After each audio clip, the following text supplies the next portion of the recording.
Hi hello craft sparrow എന്ന് ഫിബിലാണ്. ഇന്നത്തെ നമ്മുടെ വർക്ക് എന്ന് പറയുന്നത് A2, A3, A4 സൈസ് ഫ്രെയിംസും അതുപോലെ തന്നെ ഒരു മിനി റിംഗ് ആൽബവും ചെയ്യാനുണ്ട്. ഇതിൻ്റെ വർക്കിംഗ് പ്രോസസ്സാണ് ഇന്നത്തെ വീഡിയോ. ഓവർ ഇൻട്രോ പറഞ്ഞ് നിങ്ങളെ ലാഗ് അടിപ്പിക്കുന്നില്ല, നമുക്ക് ഡയറക്റ്റ് വീഡിയോയിലേക്ക് കടക്കാം. ഫ്രെയിംസിനും ആൽബത്തിനും ആവശ്യമായിട്ടുള്ള പ്രിൻ്റ് കളക്ട് ചെയ്യാൻ വേണ്ടിയിട്ട് പ്രിൻറ്റിംഗ് ഷോപ്പിലെത്തിയ ഉടനെ തന്നെ ചേട്ടൻ പ്രിൻറ്റിംഗ് മെഷീനിൽ നമുക്ക് ആവശ്യമായിട്ടുള്ള റെസൊല്യൂഷനും കാര്യങ്ങളൊക്കെ സെറ്റ് ചെയ്ത് പ്രിൻറ്റിങ് സ്റ്റാർട്ട് ചെയ്തു കേട്ടോ. നമുക്ക് ഇന്നേ ദിവസം ചെയ്ത് തീർക്കാനുള്ള ഫ്രെയിമിൻ്റെ കൗണ്ട് എന്ന് പറയുന്നത് ടോട്ടൽ 16 ഫ്രെയിമായിരുന്നു. അതിൽ 14 എണ്ണവും A4 ആണ്. A4ൽ തന്നെ 11 എണ്ണത്തിൻ്റെയും ഡിസൈൻ സെയിം ആയിരുന്നു.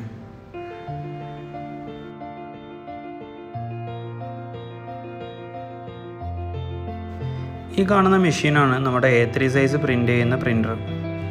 A3 സൈസ് പ്രിൻ്റൊക്കെ കഴിഞ്ഞതിന് ശേഷം നമുക്ക് ആവശ്യമായിട്ടുള്ള A2 പ്രിൻ്റ് ചെയ്യാൻ വേണ്ടിയിട്ട് ചേട്ടൻ പേപ്പർ റോൾ ചെയ്തുകൊണ്ടിരിക്കുക കേട്ടോ. ആ സമയം കൊണ്ട് തൊട്ടടുത്ത് കിടന്ന ലാർജ് സൈസ് പ്രിൻ്റർ കണ്ടു. ആദ്യം കണ്ടപ്പോൾ ഒന്ന് അത്ഭുതപ്പെട്ടെങ്കിലും പോളിടെക്നിക്ക് പഠിച്ചതുകൊണ്ട് യന്ത്രത്തിൻ്റെ പ്രവർത്തനങ്ങൾ എനിക്കറിയാമെന്ന ഭാവത്തിൽ വലിയ മൈൻഡൊന്നും കൊടുത്തില്ല.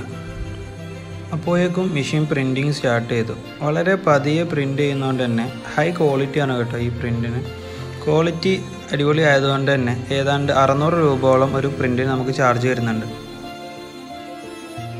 ഒരുപാട് വർക്ക് തീർക്കാനുള്ളതുകൊണ്ട് തന്നെ വീട്ടിലെത്തിയ ഉടനെ തന്നെ എത്രയും പെട്ടെന്ന് വർക്ക് സ്റ്റാർട്ട് ചെയ്യാൻ വേണ്ടിയിട്ട് ആവശ്യ സാധനങ്ങളൊക്കെ ടേബിളിന് മുകളിൽ സെറ്റ് ചെയ്തു.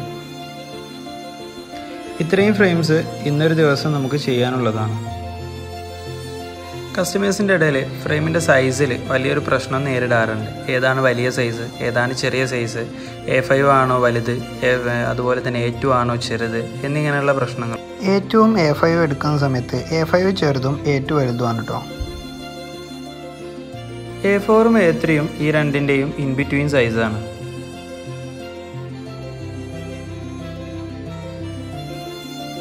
ഈ കാണുന്ന ഫോട്ടോ ആണ് നമുക്ക് A3 സൈസ് ഫ്രെയിം ചെയ്യാനുള്ളത്. ബാലൻസ് ഉള്ള എല്ലാ ഷീറ്റും അല്ലെങ്കിൽ എല്ലാ ഫോട്ടോസും നമുക്ക് A4ലേക്ക് സെറ്റ് ചെയ്യാനുള്ളതാണ്. ദെൻ ഇതാണ് നമ്മുടെ A2 സൈസ് ഫ്രെയിം ചെയ്യാനുള്ള പ്രിൻ്റ്. ഞാൻ നേരത്തെ പറഞ്ഞതുപോലെ തന്നെ 10 മിനിറ്റിലധികം നേരം എടുത്തിട്ടാണ് ഓരോ പ്രിൻറ്റും അല്ലെങ്കിൽ ഓരോ ഷീറ്റും പ്രിൻ്റ് ചെയ്യുന്നത്. അതുകൊണ്ട് തന്നെ ക്വാളിറ്റിയിലും ഫോട്ടോയിലെ ഡീറ്റെയിലിങ്ങിലും ഒരിക്കലും കോംപ്രമൈസ് ചെയ്യേണ്ടി വരാറില്ല.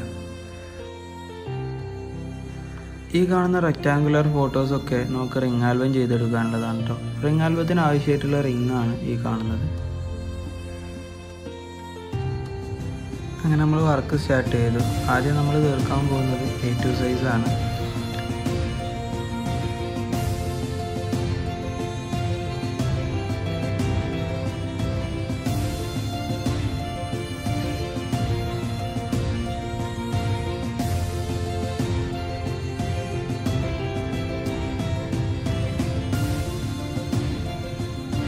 അങ്ങനെ ലാമിനേഷൻ കളഞ്ഞ് ഫ്രെയിമിൻ്റെ ബാക്കിലെ ലോക്കെല്ലാം അൺലോക്ക് ചെയ്ത് ശേഷം ടിഷ്യൂവും ഗ്ലാസ് ക്ലീനറും വെച്ച് ഗ്ലാസ് നല്ല രീതിക്ക് ക്ലീൻ ചെയ്തെടുത്തു.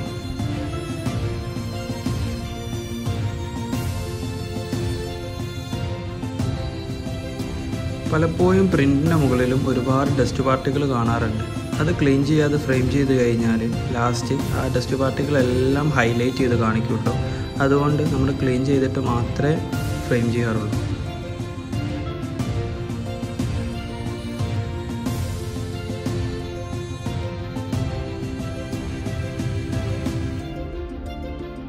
ശേഷം റഫായിട്ടൊന്ന് ഫിറ്റ് ചെയ്തതിന് ശേഷം എക്സസ് വരുന്ന പോർഷൻസൊക്കെ കട്ട് ചെയ്ത് കറക്റ്റ് ഫിറ്റിലേക്ക് പ്രിൻറ്റിന് സെറ്റ് ചെയ്യും.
പ്രിൻ്റ് പക്ക ഫിറ്റാണെന്ന് ഉറപ്പ് വരുത്തിയതിനു ശേഷം ബാക്കിലെ കാർഡ്ബോർഡ് വെച്ച് ബാക്കിലെ ലോക്കെല്ലാം റീലോക്ക് ചെയ്യും കേട്ടോ.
ഇത്രയും പ്രോസസ്സ് ഓക്കെ ആണെന്നും ഫ്രെയിമിൻ്റെ പ്രിൻറ്റും ഫ്രെയിമുമായിട്ടുള്ള അലൈൻമെൻറ്റും ഒക്കെ ഓക്കെ ആണെന്ന് ഉറപ്പ് വരുത്തിയതിന് ശേഷം ലാസ്റ്റ് മാത്രമേ നമ്മൾ ബ്ലാക്ക് ടാപ്പ് വെച്ചുള്ള ബാക്ക് സീലിംഗ് ചെയ്യൂ കേട്ടോ.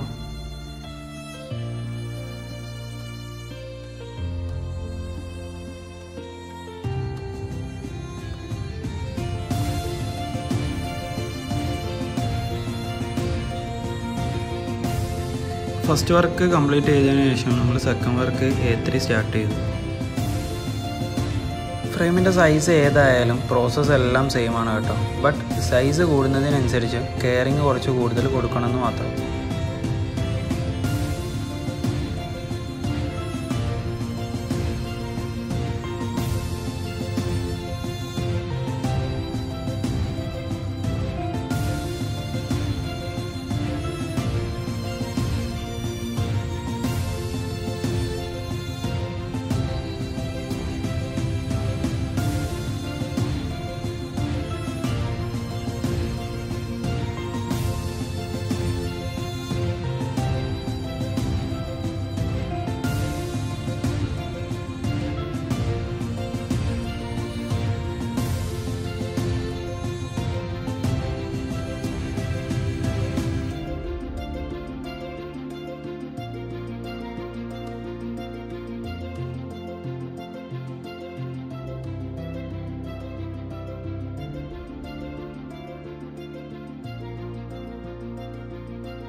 അങ്ങനെ സക്സസ്ഫുള്ളി സെക്കൻഡ് വർക്കായിട്ടുള്ള A3 കംപ്ലീറ്റ് ചെയ്തെടുത്തു.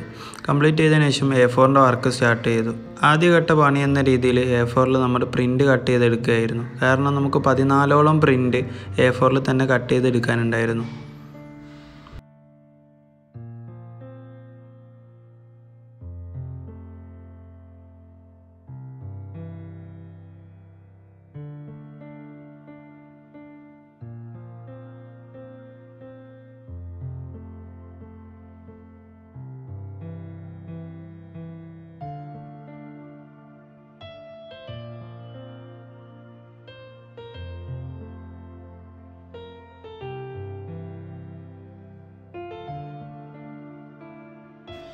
A4 സൈസ് ഫ്രെയിമിലേക്ക് ആവശ്യമായിട്ടുള്ള എല്ലാ പിക്കും അല്ലെങ്കിൽ എല്ലാ പ്രിൻറ്റും നമ്മൾ കട്ട് ചെയ്തെടുത്തു. അറൗണ്ട് 14ഓളം പ്രിൻ്റ് നമ്മൾ കട്ട് ചെയ്തെടുത്തു.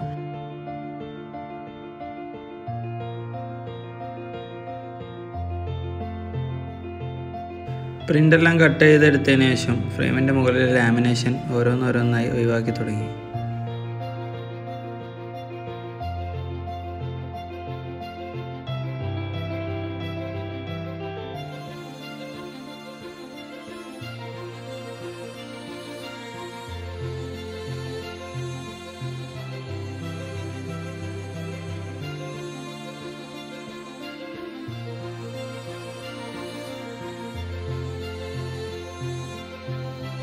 ലാമിനേഷൻ ക്ലിയർ ചെയ്തതിനു ശേഷം കഴിഞ്ഞ ഫ്രെയിമുകളൊക്കെ ചെയ്ത സെയിം പ്രോസസ്സ് A4ൻ്റെ ഫ്രെയിമിലും അതുപോലെ തന്നെ സ്റ്റാർട്ട് ചെയ്തു. അങ്ങനെ 14 ഫ്രെയിമും സെയിം പ്രോസസ്സിൽ ചെയ്തെടുത്തു.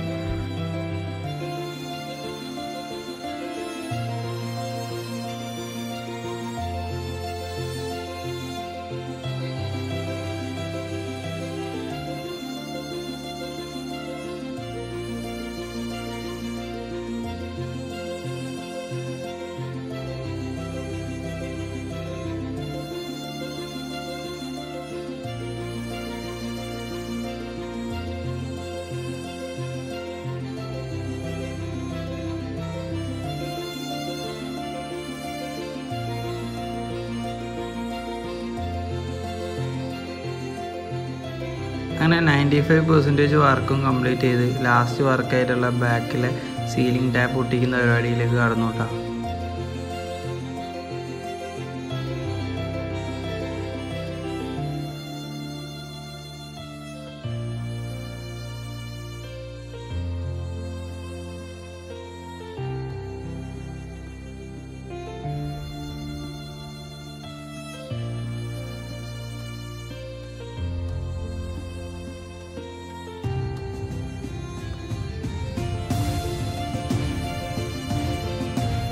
അങ്ങനെ ഫ്രെയിമിൻ്റെ വർക്കെല്ലാം കംപ്ലീറ്റ് ചെയ്തതിനു ശേഷം റിംഗ് ആൽബത്തിൻ്റെ വർക്ക് സ്റ്റാർട്ട് ചെയ്തു. റിംഗ് ആൽബത്തിൻ്റെ വർക്കിലും നമുക്ക് ആദ്യം നിന്ന് പ്രിൻ്റ് കട്ട് ചെയ്തെടുക്കാനാണ് ഉള്ളത്.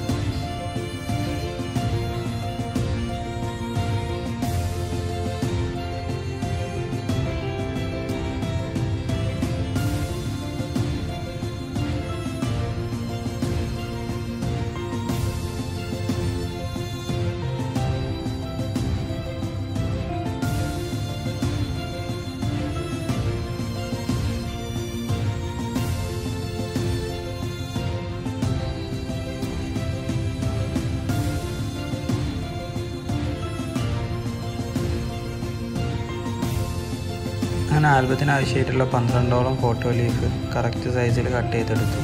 ഇനി നമുക്കുള്ള വർക്ക് എന്ന് പറയുന്നത് ലാസ്റ്റ് ആയിട്ട് റിംഗ് ആൽബത്തിന് ഹോൾ ഇടണം. ഓരോ ലീഫിനും സെൻട്രലായിട്ട് ടോപ്പിൽ സെൻട്രലായിട്ട് ഹോൾ ഇട്ടെടുക്കണം.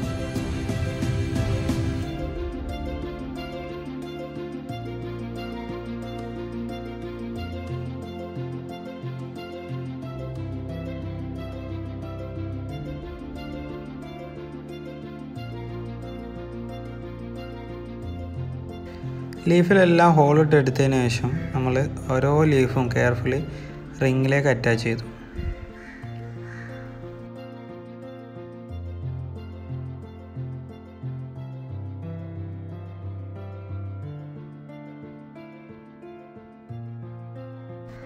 അങ്ങനെ റിംഗ് ആൽബത്തിൻ്റെ വർക്കും കംപ്ലീറ്റ് ചെയ്തു. റിംഗ് ആൽബം എന്ന് പറയുമ്പോൾ ഒരു ബഡ്ജറ്റ് ഫ്രണ്ട്ലി ഗിഫ്റ്റ് തന്നെയാണ്.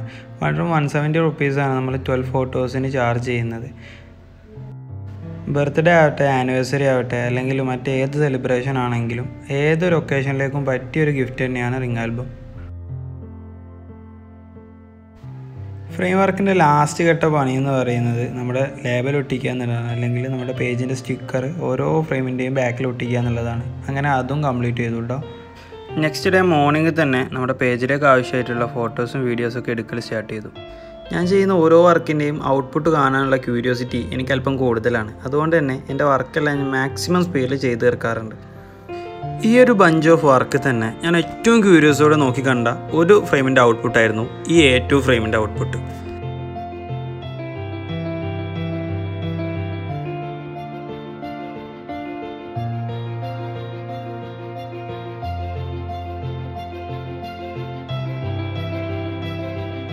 Then finally thank you for watching. Video ഇഷ്ടപ്പെട്ടെന്ന് കരുതുന്നു. ഇഷ്ടപ്പെട്ടാൽ തീർച്ചയായും ലൈക്ക് ചെയ്യുക, സബ്സ്ക്രൈബ് ചെയ്ത് ബെല്ലൈക്കൺ എനേബിൾ ചെയ്ത് അടുത്ത വീഡിയോക്ക് കാത്തിരിക്കുക.